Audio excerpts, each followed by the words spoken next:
प्रीति जोशी जी, उत्तराखंड से। राधे राधे। राधे राधे महाराज जी, आपके चरणों में कोटि कोटि प्रणाम। महाराज जी, पिछली गलतियां जिनको अब सुधारा नहीं जा सकता, उनके बोध से कैसे उभरा जाए? ऐसी कोई गलती नहीं जिसका सुधार ना हो, नहीं तो भगवत प्राप्ति कैसे होगी फिर? ऐसी कोई गलती नहीं जिसको हम नष्ट ना कर सकें। अगर ऐसा ना होता तो भगवत प्राप्ति हो ही नहीं सकती, फिर तो मनुष्य जीवन व्यर्थ चला जाएगा। नहीं, पहली बात तो दिमाग में बैठा लीजिए कि ऐसी कोई गलती नहीं जिसको हम नष्ट ना कर सकें। उसको नष्ट करने के लिए उस कोटि का भजन चाहिए। खूब जितना हम भगवान का नाम जप करें, अंदर से इस बात से जलें कि मेरे से बहुत भयानक गलती हो गई। प्राय आजकल गृहस्थी में बड़ा मतलब ये ध्यान नहीं दिया जाता। जैसे कोई बच्चा है, किसी भी तरह से डॉक्टर ने कह दिया कि इसमें थोड़ी कमी है तो उसको नष्ट करवा देते हैं, या बच्ची है तो उसको नष्ट करवा देते हैं, या नहीं चाहिए गर्भ रह गया तो उसको नष्ट करा। कई ऐसे, तो इससे क्या होता है, बहुत बड़ा अपराध है। भ्रूण हत्या, गर्भ हत्या, कई ऐसे पाप हैं।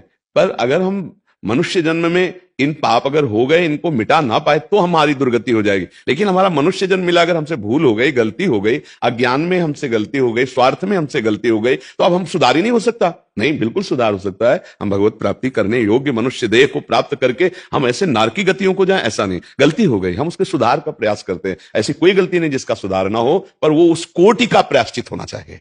उसका प्रायश्चित, जैसे आप छोटी गलती हुई तो 2 थप्पड़ लग गए, ठीक हो गया। चोरी की तो 10-20-50 डंडे मिले, कुछ समय की जेल मिली। लेकिन ऐसे महत अपराध कर लिए तो फांसी की सजा मिलेगी, आजीवन कारावास तो है ना उस दंड के अनुसार। ऐसे जिसकी यहां सजा मिल गई तो उसका प्रायश्चित तो हो गया। लेकिन कुछ ऐसे पाप है जो प्रायश्चित नहीं हुआ, और हमने वो पाप किए हैं और पूर्व में भी किए हैं, तो उनका प्रायश्चित करने के लिए ही मनुष्य शरीर मिला है। सबसे बड़ा प्रायश्चित है उठते बैठते चलते फिरते नाम जब शुरू कर दें। सबसे प्रार्थना है नाम संकीर्तनम यस्य सर्व पाप प्रणाशनम। नाम के बल से पाप मत करो, लेकिन जो पाप हो गए उनको भस्म करने की सामर्थ्य नाम में। जैसे जंगल का जंगल पूरा है और दावानल अग्नि लग जाए तो भस्म कर देगी, ऐसे ही पाप का जंगल भरा है, उसको नष्ट करने के लिए अग्नि के समान भगवान का नाम है। जैसे 2 लकड़ियों की रगड़न से अग्नि पैदा हो जाती है, चिंगारी, ऐसे जिह्वा से नाम राधा राधा राधा राधा राधा, इससे दिव्य ज्ञानाग्नि प्रकट होगी, सारे पापों को भस्म करके आपका मंगल कर देगी। पर वो निरंतर अभ्यास में लाओ, चलते फिरते उठते बैठते सेवा करते, कोई पैसा लगने की जरूरत नहीं। इसमें पैसा लगता है?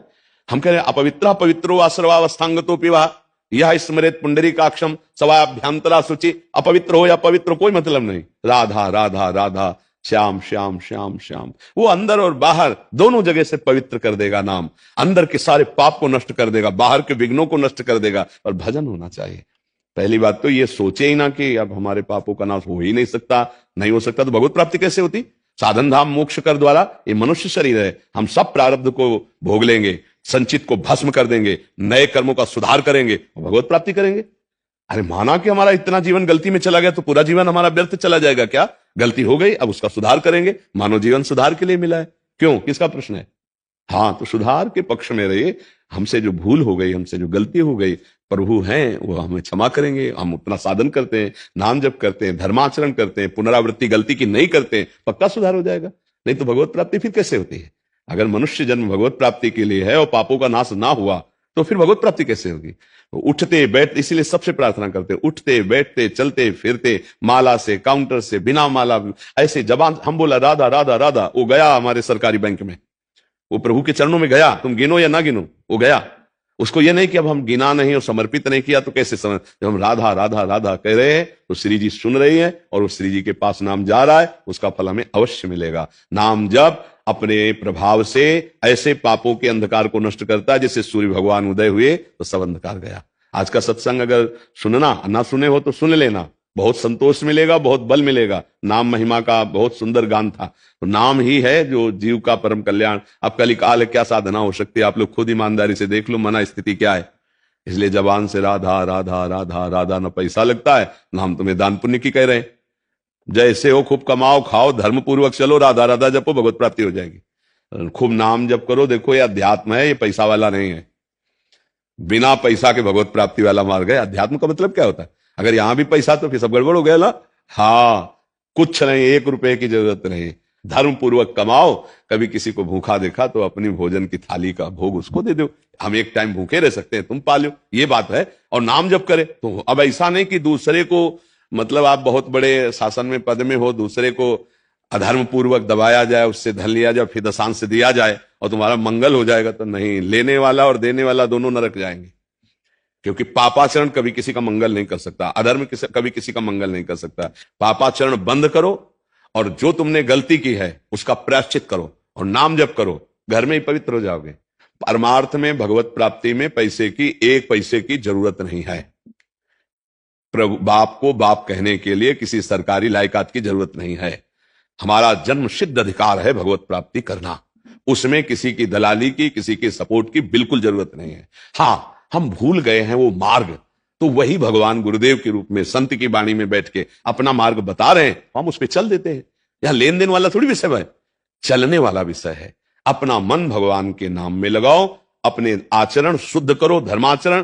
कोई नशा मत करो, मांस मदिरा, ये सब जो गंदी बातें हैं, इन व्यभिचार, पराई माता बहन, ये सब बंद करो और नाम जप करो, सब ठीक हो जाएगा। जो गलती हुई भगवान सब क्षमा कर देंगे, बड़े मंगलमय हैं। अब ऐसे सोचो कि आप भोगो विषय, गंदे गंदे आचरण करो और पापाचरण करो और किसी को महीने में बांध दो 1 लाख 2 लाख 4 लाख और वो भजन करके तुम्हारे पाप नष्ट कर देगा, कदापि नहीं।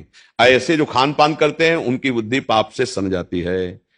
भीष्म पितामह जी जब आखिरी में बाणों की सैया में पड़े हैं, 6 महीना व्यतीत हो गए, जब देखा भगवान ने कि अब अंतिम होने वाला है ज्ञान का सूर्य, तो युधिष्ठिर जी से कहा चलो ले लो चल करके ज्ञान, नहीं ऐसा महात्मा युगों में पैदा होता है। भीष्म जी बड़े महात्मा, अखंड बाल ब्रह्मचारी, परम ज्ञानी। तो गए वहां, पांडव और द्रौपदी जी भी थी। जब ज्ञान की वार्ता करने लगी तब उन्होंने द्रौपदी जी ने कहा कि पितामह आज तो बहुत ज्ञान की बातें कर रहे हो। उस समय क्या हुआ था जब सभा में मैं चीख चीख के पूछ रही थी, उस समय क्यों नहीं बोले थे? ज्ञान कहां गया था आपका?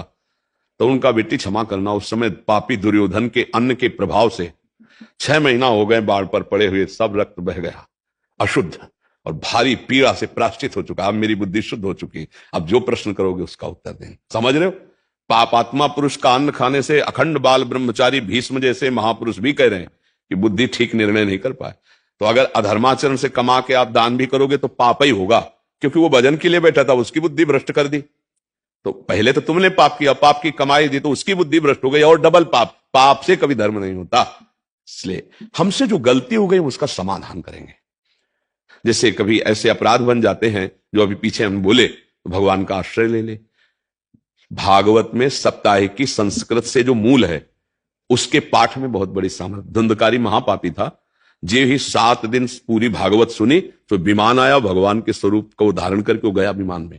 तो जैसे कोई महत पाप है, ऐसा लगता है उसको कैसे दूर करें, तो पूरी भागवत वो जो करवाई जाती है वो ना करवा के, मान लो अर्थ नहीं है तो एक किसी विद्वान को जो भागवत का ज्ञान रखता है संस्कृत से, 7 दिन वो पूरी भागवत का पाठ कर ले और अनुष्ठान जैसे होता है अनुष्ठान कर दे, तो निश्चित बड़े से बड़े महत पाप का नाश हो जाता है। पर भगवत प्राप्ति के लिए आपका स्मरण करना अत्यंत आवश्यक है। धुंधकारी को विमान आया और भागवत सुन रहे थे, विमान नहीं आया। तो गोकर्ण जी ने प्रश्न किया कि विमान एक क्यों आया, भागवत तो हजारों सुने। बोले भूखा प्यासा रहकर मनन किया, स्मरण किया, चिंतन किया, इसके सारे पाप नष्ट हो गए। ये लोग मनन नहीं किए, चिंतन नहीं किए। अब अगली बार अगर भागवत को मनन चिंतन करे तो इनको भी भगवत प्राप्ति हो जाएगी। तो भागवत सुनकर तो प्रधान अपराध जैसे गर्भ हत्या, भ्रूण हत्या, कोई ऐसा पाप बना और उसका दंड नहीं मिला तो वो नष्ट हो जाए। और नाम जप करके अनंत जन्मों के पापों का नाश करके हमें भगवत प्राप्ति करनी है। मनुष्य जीवन इसलिए मिला है भाई, सही माने में अगर आपने भजन नहीं किया तो मानो मनुष्य जीवन जैसे परम लाभ को आपने नष्ट कर दिया। जब यहां से जाओगे तो आपके हाथ में न पद रहेगा, न ये हाथ रहेंगे, न शरीर रहेगा, न बैंक बैलेंस रहेगा, न कोई मित्र रहेगा।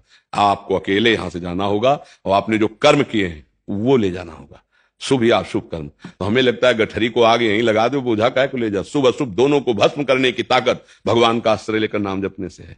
शुभ अशुभ दुर्ग विध्वंस बल तब जयत जयत जग उच्चरे। राधा राधा राधा राधा, हर क्षण नाम जप करो, अच्छे आचरण करो और भगवान से प्रार्थना करो तो बड़े से बड़े पाप को स्वामी नष्ट कर देते हैं। हमने कई बार बताया, संशय मत करना भगवान के विधान में, बहुत कृपाल। जैसे मुकदमा तुम हार गए, तुम्हें फांसी की सजा पक्की, अब एक ही उपाय है, राष्ट्रपति क्षमा याचना स्वीकार कर ले, नहीं बच जाओगे ना। ऐसे अखिल ब्रह्मांडों के स्वामी भगवान वो कह रहे हैं, सर्वधर्मान परित्यज्य मामेकम शरणम ब्रज, तो अहम त्वाम सर्व पापेभ्यो मोक्षयिष्यामि मा शुचा। मैं तुम्हें सब पापों से मुक्त, आ जाओ मेरी शरण में, काहे को डरो। जो गलती हो गई भगवान की शरण में होकर नाम जप करो। कह रहे हैं हम तो हम सर्व पापेभ्यो मोक्षयिष्यामि मा शुचा। तो ऐसे चलो जी।